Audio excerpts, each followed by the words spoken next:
이상한 알베르게 2 21번째 날 사하군 엘 부르고 라네로. 아침 날씨가 제법 추웠다. 스마트폰으로 날씨를 확인해 보니 평소보다 기온이 조금 내려가 있었다. 오늘은 바람막이 점퍼를 입고 나갈까? 나는 어제 세탁해 놓은 점퍼를 꺼내 입고 짐을 챙긴 뒤 알베르게 문을 나섰다. 카스트로 헤리스에서 출발한 지 오늘로 다 5일째였다. 다음 질문 알베르게가 있는 산 마르틴 델 까미노까지는 82km 정도가 남았다. 오늘부터 사흘은 더 가야 했다. 나는 그곳이 100km도 넘게 떨어진 곳처럼 멀게 느껴졌다. 왜 그럴까? 질문 알베르게에 대한 기대감이 이렇게도 컸던가? 질문 알베르게의 답변이 나에게 준 영향들이 크다는 것을 새삼 느꼈다. 생각 같아서는 일정을 당겨서라도 도착하고 싶었다. 하지만 순례길에 온 본래 목적을 상기하며 취재거리도 찾아야 했기에 일정대로 가기로 했다. 나는 알베르게를 나와 프랑스 길의 중간 지점임을 알려주는 중간 표지석을 지나서 마을을 벗어났다. 이제 반을 넘은 건가? 밑창이 다른 워킹화를 보니 제법 걸은 표시가 났다. 회색빛 도로를 혼자 걷고 있는데 문득 유학 당시 아버지가 쓰러지셨다는 소식을 전해주던 동생의 목소리가 떠올랐다. 아버지 사업에 큰일이 났나 봐. 무슨 일인지 자세히는 모르겠어. 그런데 최 실장님도 사라지고 빨리 한국으로 들어와 오빠. 나는 동생의 전화에 무엇보다도 부모님의 건강이 크게 걱정되었고 나의 미래에 대한 불안감이 밀려왔다. 서둘러 한국행 비행기를 탔다. 한국으로 돌아오니 충격적인 현실이 나를 기다리고 있었다. 학교만 졸업하면 아무런 문제 없이 훨훨 날 수 있다고 생각했다. 평생 걱정하지 않던 돈 문제가 내 발목을 잡았다. 든든하게 뒷받침해 주실 것이라는 아버지에 대한 맹목적인 믿음 때문에 나는 너무 안이하게 미래를 생각하지는 않았나? 아버지가 친환경 사업을 무리하게 진행하셨던 것이 어쩌면 나의 유학 비용 때문은 아니었을까? 아버지에게 내가 짐이 되어 쓰러진 것은 아닐까? 그동안 나의 장래를 위해 아낌없이 지원해 주신 아버지의 노력을 너무 몰랐던 것이 정말 죄송했다. 생각이 여기까지 미치자 자괴감마저 들었다. 그래서 나는 아버지가 사업으로 진 빚을 해결하겠다고 자청했고 가장이 되었다. 내가 아버지에게 더는 짐이 아닌 믿음직한 아들임을 보여드리고 싶어서 열심히 일했다. 힘들었던 당시를 떠올리며 걷고 있는데 갑자기 칼사다 델 코토 마을의 표지판이 나타났다.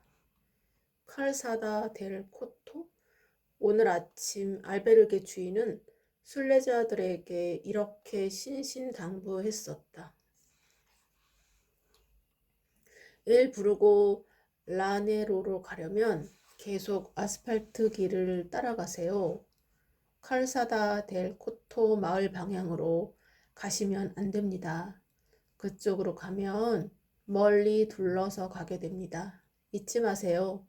엘 부르고 라네로로 가려면 꼭 아스팔트 길을 바로 따라가야 한다는 것을요. 부엔 까미노. 나는 순간 머리가 멍해지면서 불안해졌다. 알베르게 주인이 이쪽으로 가면 안 된다고 했는데 어쩌다 이리로 오게 되었지? 분명 길을 잘 따라온 것 같은데 도대체 어떻게 된 거지? 그 순간 내가 길을 잘 살피지 않았다는 생각이 들었다. 그러자 첫날 생장에서 모니카가 해주었던 당부를 잘 듣지 않았던 것이 오버랩되었다. 혹시 하느님의 시그널? 나는 피레네에서 길을 잃고 위험에 빠졌던 일이 생각났다. 하지만 지금은 그때의 피레네와는 상황이 전혀 달랐다. 하늘도 맑고 지금 있는 곳도 마을 근처이니 그 정도까지 걱정하지 않아도 될 것 같았다. 뭐 아니면 돌아가면 되지.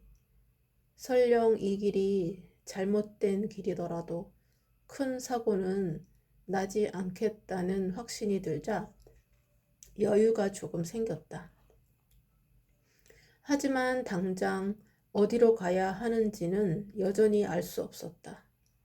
마을 간판 앞에서 주변을 두리번거리는데 마침 인상 좋아 보이는 마을 주민이 지나가고 있었다. 저 실례합니다. 지금 사하군에서 엘 부르고 라네로로 향하는 길인데 어디로 가야 할까요? 혹시 길을 다시 돌아가야 하나요?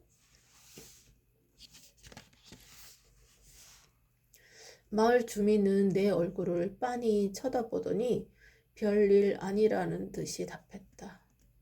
허허, 걱정했나 보군. 굳이 돌아가지 않더라도 이 마을을 통과해서 엘 부르고 라네로 마을로 갈 수 있다오.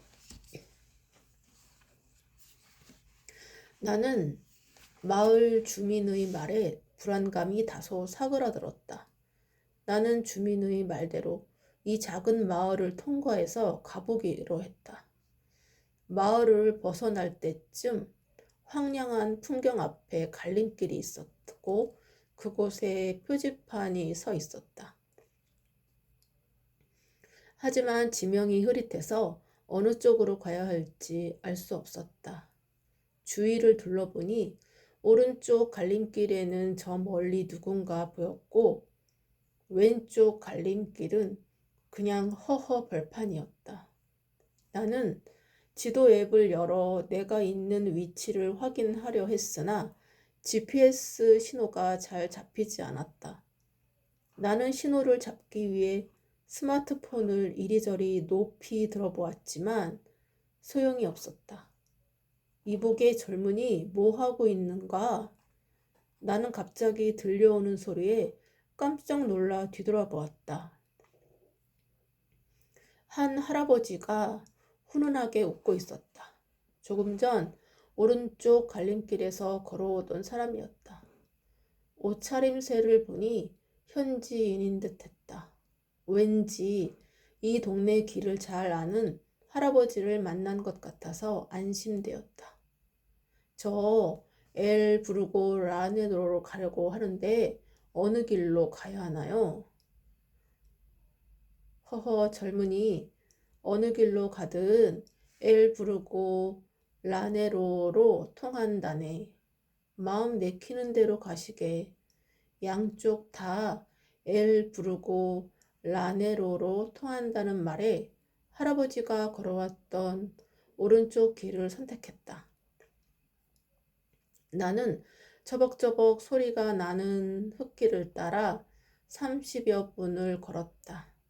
그런데 기대와는 달리 엘 부르고 라네로로 이어진다는 아스팔트 길은 나타나지 않았고 황량한 흙길만이 계속 이어졌다. 게다가 사람조차 보이지 않았다. 다시 또 불안감이 몰려왔다. 이 길이 맞는 걸까?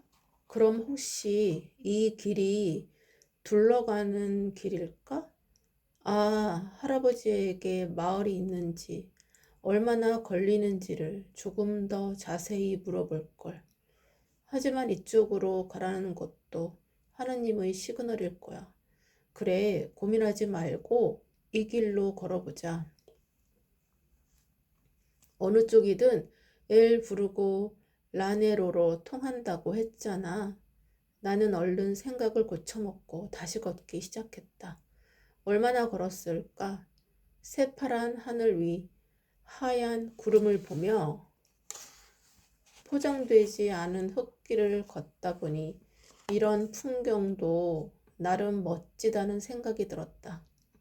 끝없이 펼쳐질 것 같던 황량한 길을 조금 더 걸으니 떡갈나무가 드문드문 서 있었다. 메마른 황토빛 땅 위에 선 그 떡갈나무를 보니 피로가 잠시 해소되는 것 같았다. 나는 뜨거운 햇빛을 피해 나무 그늘로 갔다. 그곳엔 사람들이 옹기종기 앉아 있었는데 모두 가부좌를 틀고 명상에 몰두하고 있었다. 나는 배낭에서 물병을 꺼내 물을 마신 뒤 호흡을 골랐다. 탁 트인 자연과 어우러져 명상하고 있는 사람들의 모습이 보기 좋았다. 그런데 몇몇은 평온한 자연과는 달리 미간을 찡그리거나 뭔가 불편한 듯한 표정을 짓고 있었다. 저 사람들도 누군가에게 말하지 못할 고민과 사정이 있는 거겠지? 명상에 대한 답을 받고 난 이후부터 나는 명상이나 기도하는 사람들을 보면 예전과는 다른 생각이 들었다. 전에는 명상하는 것 자체가 정신 운동과도 같고 아무 생각 없이 고요하게 나 자신의 존재를 느끼는 활동이라고 생각했다. 그런데 지금은 어떤가? 명상하면 삶에서 풀어야 할 숙제들이 떠오른다고 생각하니 저들의 상황이 도무지 남의 일 같지 않았다. 나는 명상하고 있는 순례자들을 잠시 촬영한 후 다시 길을 걸었다. 한 발, 두 발 발걸음을 옮길 때마다 칼사다 델 코토 입구에서 끊어졌던 아버지에 대한 기억이 다시 이어졌다. 내가 방송국 피드로 입사한 지 얼마 안 되었을 때였다. 나는 가족들에게 모든 것을 다 잊고 처음처럼 다시 출발하자고 말했지만 그럴수록 집안에서는 웃음이 점점 사라지고 있었다. 나와 여동생은 어느 날부터는 아버지에 관해 일절 말을 하지 않았다. 그러던 어느 날 밤 잠을 자다가 갑자기 목이 말라 물을 마시러 거실로 나갔다. 칠흑 같은 어둠이 내려앉은 밤.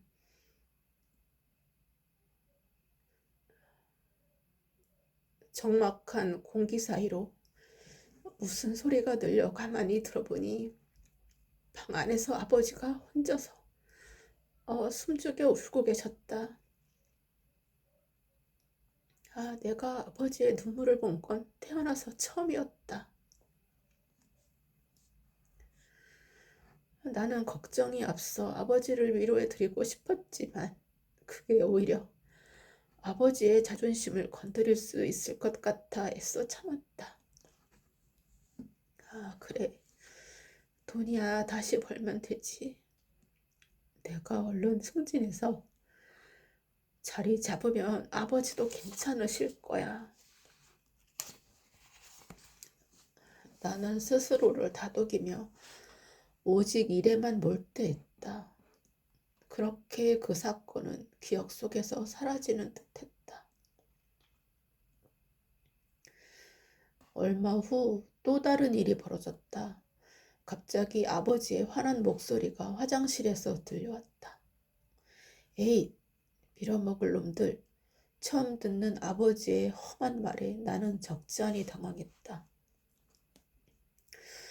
욕지거리라고는 전혀 하지 않던 점잖은 분이셨는데 나는 아버지가 너무 안쓰러웠다. 그러나 내가 아버지의 아픔을 자칫 건드리게 될지도 모른다는 두려움에 화난 소리를 듣지 못한 척 행동했다. 모든 일이 이미 지나간 시점이어서 하루라도 빨리 집안을 안정시키는 것이 내 도리라고 생각했다. 그래서 더욱 일에만 몰두했다.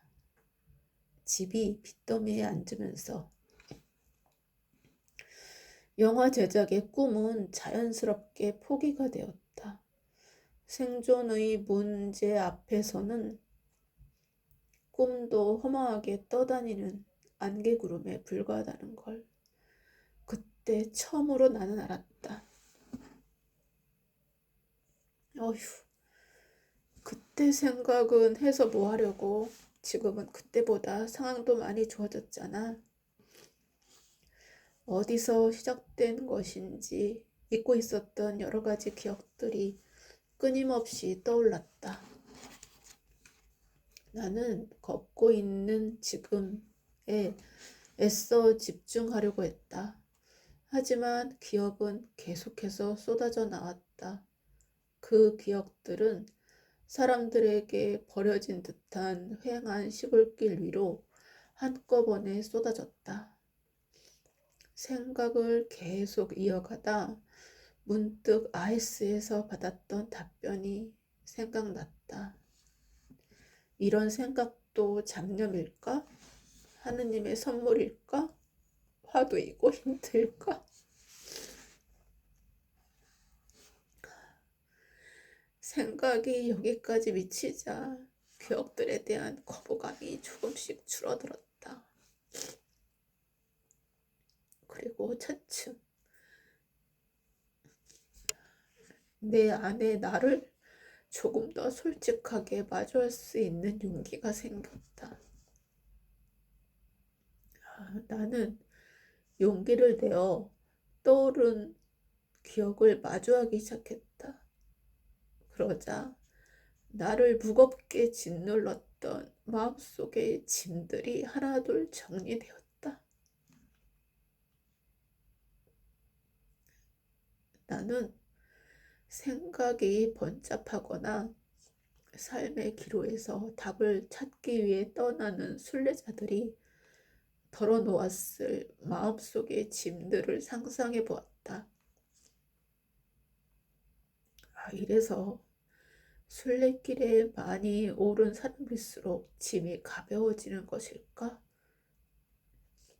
미니멀 라이프의 매력이 무엇인지 조금은 알 것 같았다. 나는 점점 변해가고 있었다. 인생에 있어 정말로 중요한 것이 무엇인지에 대해 생각해 보게 되었고, 부수적인 것들은 크게 신경 쓰지 않거나 내려놓게 되었다. 매일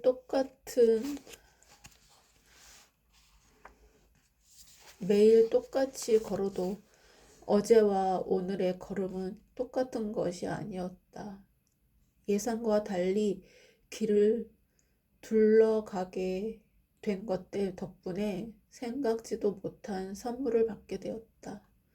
그렇게 생각하자 갑자기 웃음이 나왔다. 이런 경우도 있네. 아침도 먹지 않고 출발해서인지 갑자기 허기가 밀려왔다. 그때 뒤에서 누군가 말을 걸어왔다. 처음 보는 여성 순례자였다.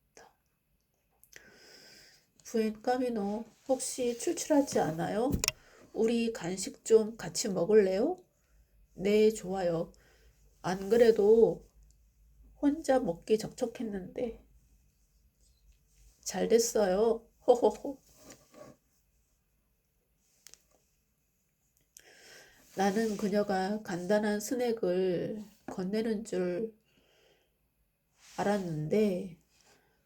줄 알았는데 갑자기 가방에서 피크닉 매트를 꺼내 바닥에 펼쳤다. 과일과 스낵, 소시지, 식빵과 초코, 잼 등 다양한 간식이 나왔다. 그녀의 본격적인 세팅에 나는 깜짝 놀랐다. 더욱이 그 간식들은 모두 평소 내가 좋아하는 것들이었다. 나는 매트 위에 앉아 간식을 먹으며 담소를 나누었다. 순례길은 묘하게 사람을 솔직하게 만들었다. 같은 길을 걷는다는 동질감 때문일까? 그녀는 처음 보는 나에게 서슴없이 자기 이야기를 꺼냈다. 그녀는 스페인에서 왔는데 이름은 마리아였다. 나이는 45세. 카톨릭 신자였다. 이혼하고 혼자서 4년째 딸을 키우고 있다고 했다.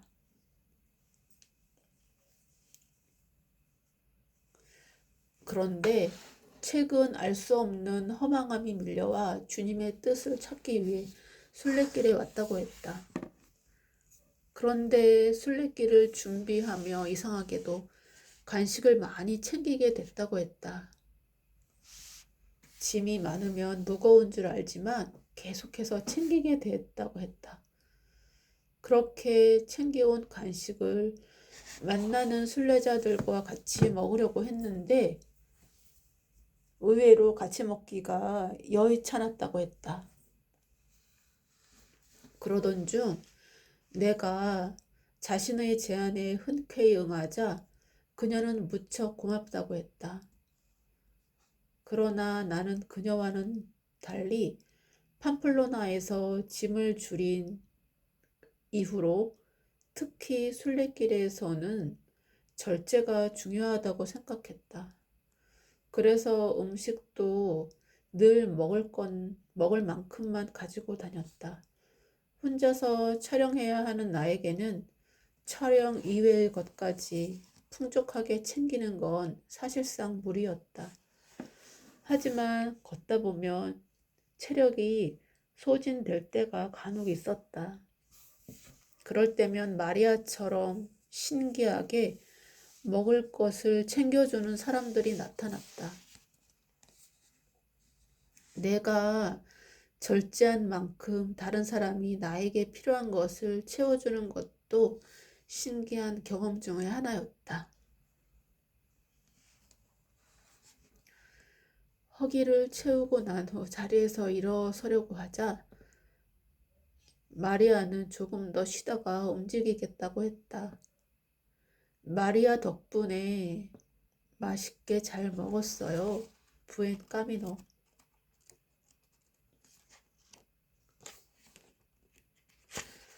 좋은 이야기를 나눌 수 있어서 오히려 제가 고맙죠. 부엔 까미노. 나는 그녀에게 고맙다는 인사를 한 후 발길을 엘 부르고 라네로로 향했다. 멀리서 마을이 보였다. 입구에 다다르자 칼사디아 데 로스 에르마니요스라는 표지판이 서 있었다. 엘 부르고 라네로가 아닌가? 마을 이름이 달라 지나가던 마을 주민에게 물었다. 그는 왼쪽으로 조금만 가면 엘 부르고 라네로가 나온다고 했다. 아, 역시 엘 부르고 라네로로 통하는 길이었구나. 마을 주민의 말에 안심하고 걸어가니 좌우로 펼쳐진 밀밭 사이로 일직선으로 곧게 뻗은 수로가 있었다.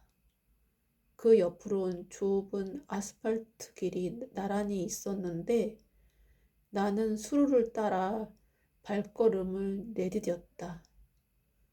푸른 하늘과 멋진 구름이 수로에 비쳐 길은 더욱 아름다웠다. 배낭만 아니었다면 시원하게 그 위를 미친 듯이 달려보고 싶었다. 어떤 방해물도 어떤 울퉁불퉁함도 없이 깔끔하게 쭉 뻗은 수로를 보며 우리의 인생길도 이러했으면 좋겠다고 생각했다. 뺨을 스치는 가을바람이 청량함을 더해주었다. 수로를 따라 한참을 걷자 철도가 나타났다. 나는 마침내 엘 부르고 라네로에 도착했다. 마을로 들어서자 다홍색 벽돌과 지붕이 인상적이었다. 나는 카메라를 꺼내 엘 부르고 라네로의 모습을 담았다. 보글보글 끓인 김치찌개가 먹고 싶네. 정감 있는 마을 풍경들을 바라보고 있는데 갑자기 한식이 생각났다. 이번 여정에서 처음으로 간절하게 한국 음식이 먹고 싶었다. 조금 더 걸으니 꽤 큰 식료품 가게가 보여서 그곳으로 들어갔다. 가게에서는 식재료들뿐만 아니라 옷과 상비약까지 팔고 있었다. 혹시 김치가 없을까? 쌀밥에 김치찌개면 오늘 저녁은 충분할 것 같은데. 하지만 김치는 보이지 않았다. 아쉬운 발길을 돌려 가게를 나와 오늘 묵을 알베르게를 찾기로 했다. 골목을 돌자 황토색 건물 벽에 걸린 메뉴판 하나가 언뜻 눈에 들어왔다.